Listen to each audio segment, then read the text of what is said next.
Forex-ийн трейд хийхэд авьяас юм уу эсвэл авьяас ер нь хэрэгтэй юу хэрэггүй юу? Зүгээр л яг чи бүх юмаа яг ном журмаар ингэж ийж трейдер болох уу? Ер нь авьяасаас хэр хамааралтай салбар юм бэ?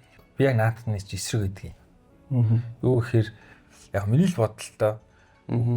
Бидэд ингээд өглөө босч ирээд оройн унтах хүртлээ тэг ямар нэгэн зүйл хийсээр байгаа л тэгэл тэр өдөр өнгөрч байгаа шүү дээ. Тэгэл тэр өдөр хэдэн мянган удаа давтагдаад тэгэл бид нар өгч байгаа тий.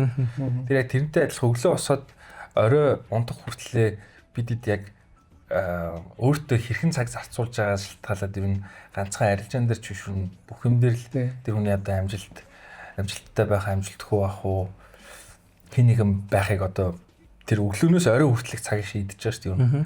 Тэгэхээр ер нь бол энэ бол зүгээр юу гэдэг авьяас мавьяас гэхээс илүү ер нь зөв хувийн хандлага баха гэж бодож. Ер нь арилжаан дээр авьяастай байгаад битггүй. Би нугасаа боломжгүй байх гэж өөрөө бодсон болохоор ер нь асуусан.